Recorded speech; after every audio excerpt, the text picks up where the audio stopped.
एक गांव में एक साहूकार अपने परिवार के साथ रहता था। परिवार में उसकी पत्नी, एक बेटी और एक बेटा था। शानदार बंगला, नौकर चाकर, गाड़ियाँ और सब शानो शौकत का सामान था उसके पास। गरीब लोगों को बहुत ज़्यादा सूद यानी ब्याज पर कर्जा देना उसका धंधा था। अक्सर लोग तंगी के दिनों में या किसी त्योहार या शादी के मौके पर उस साहूकार से कर्जा ले लेते थे। जब फसल अच्छी होती तो थोड़ा थोड़ा करके उतारने लगते, लेकिन जिस वर्ष सूखा पड़ता तो कर्ज तो छोड़ो, गांव वाले सूद तक नहीं दे पाते थे। इसी का फ़ायदा उठाकर वह साहूकार उनकी ज़मीनों पर कब्जा कर लेता, कब्जा कर उन्हें बेच देता और खूब पैसे कमाता। इस धंधे में उसका बेटा भी उसकी मदद करता। दोनों बाप बेटा हर समय किसी न किसी गरीब की ज़मीन हड़पने की योजना ही बनाते रहते। एक दिन शहर से एक व्यापारी आया और साहूकार से गांव में ज़मीन खरीदने की इच्छा जताई। साहूकार की खुशी का ठिकाना न रहा। घर बैठे बिठाए ज़मीनों का ग्राहक मिल गया। साहूकार ने उस व्यापारी को बहुत सी ज़मीनें दिखाईं जो उसने कर्जे के बदले गांव वालों से हथिया ली थी, लेकिन उस व्यापारी को कोई भी ज़मीन पसंद ना आई। गांव में घूमते हुए व्यापारी को एक ज़मीन का टुकड़ा पसंद आया। उसने साहूकार से उस ज़मीन के बारे में पूछा तो साहूकार सोच में डूब गया। असल में वह ज़मीन एक बिन माँ बाप की लड़की की थी जो वहाँ रहती थी।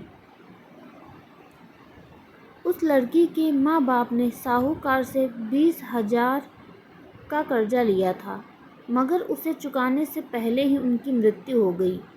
बेसहारा लड़की की हालत देख गांव की पंचायत ने साहूकार से उस ज़मीन पर कब्जा न करने को कहा। भला पंचायत की बात कैसे टाल सकता था साहूकार, मगर दिल में हमेशा ही उस ज़मीन पर कब्जा करने की बात सोचता रहता था। आज व्यापारी की इच्छा सुन उसका लालच बाहर आ गया था और उसने ज़मीन पर कब्जे का मन बना लिया। कर्जे के सारे कागज़ ले वह उस लड़की के घर पहुंचा और कर्जा वापस करने की बात कही।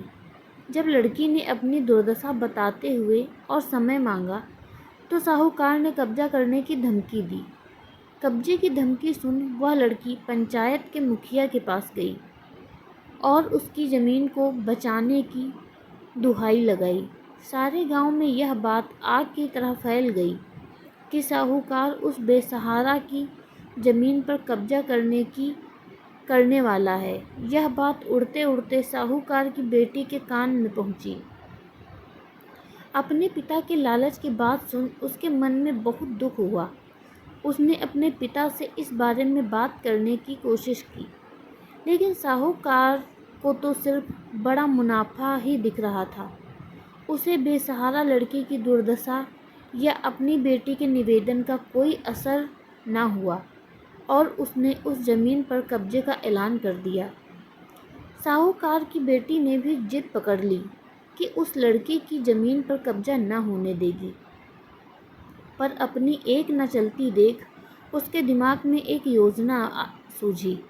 अगले दिन सुबह सुबह बेसहारा लड़की और उसके साथ 2 लोग साहूकार के घर पहुँचे और कर्ज के 5,000 की किस्त दे दी।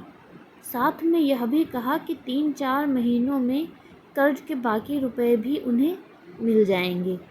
रुपया देने के बाद रसीद ले सब चले गए।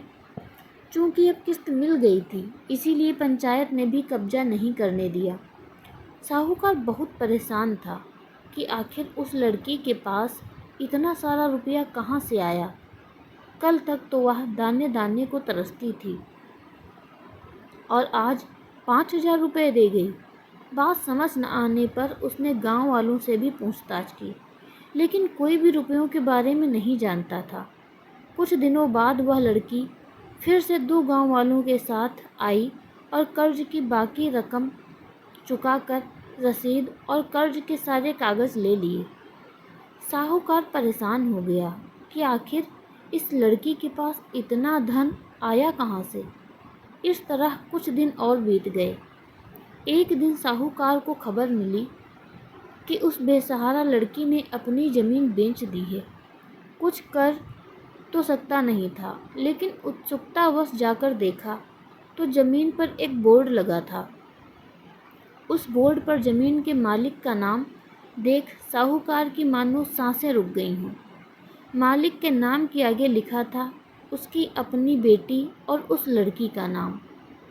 वह दौड़ता हुआ घर आया और बेटी से पूछा कि यह क्या तमाशा है। तब उसकी बेटी ने उसे बताया कि उस गरीब लड़की की मदद के लिए उसने अपने सारे गहने बेच डाले ताकि उसकी ज़मीन आपके कब्जे से बच सके। लेकिन ज़मीन आपसे छुड़ाते ही उस बेसहारा लड़की ने उदारता दिखाते हुए आधी ज़मीन मेरे नाम कर दी। बेटी ने उसे समझाया कि आप तो उस लड़की का आखिरी सहारा भी छीन रहे थे, मगर उस लड़की का बड़प्पन तो देखो। उसने ज़मीन छुड़ाते ही मेरे गहनों के बदले अपनी आधी ज़मीन मुझे दे दी। यह सब सुन साहूकार को शर्मिंदगी महसूस हुई और उसने भविष्य में कभी किसी की भी ज़मीन नहीं हड़पने का वचन दिया। यह कहानी आपको कैसी लगी हमें कमेंट में ज़रूर बताएं। मिलते हैं अपनी अगली कहानी में, तब तक के लिए धन्यवाद।